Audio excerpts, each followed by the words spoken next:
All right, so the NCAA has finally allowed players to get paid. But I think it's funny because they're not the ones paying the players. Okay, when the NCAA first started, I believe it was with Stanford or Harvard. I think it was Harvard. Harvard allowed a student athlete to get into their college for free just to play sports. And people thought that it was a dumb idea, that they were giving this kid too much. But they said that attendance will go up, the popularity of the school will go up, et cetera, et cetera. Then fast forward decades, and they were more than right. And that scholarship was a ton back then. And they were taking a chance back then, and they deserved any dimes that they made from this kid. Now, once the colleges figured out a way to make billions of dollars off their name, I think that the scholarship started being outweighed. So they needed to renegotiate that deal.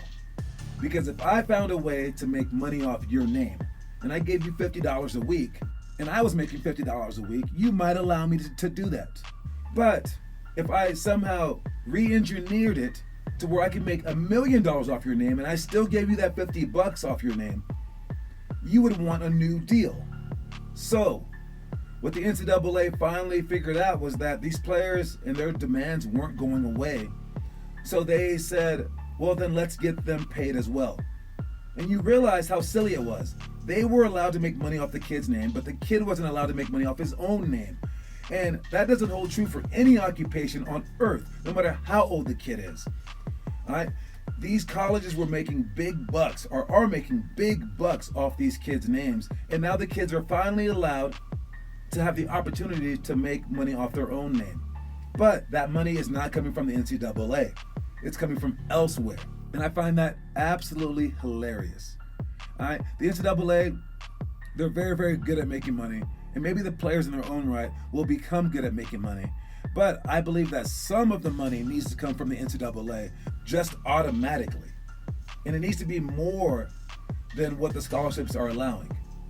However, I will settle for this for right now because it's a whole lot better than it was before.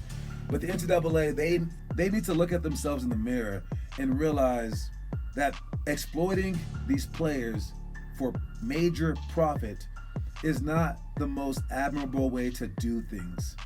All right? And hopefully these young kids can get with the right businesses to make as much money as possible, all right, to kind of counteract all that. All right? But I just want to say that it's still not enough. The NCAA still needs to do more for the players that have built this entire thing, because you can take away the coaches, you can take away the institutions. These kids can still play basketball without you.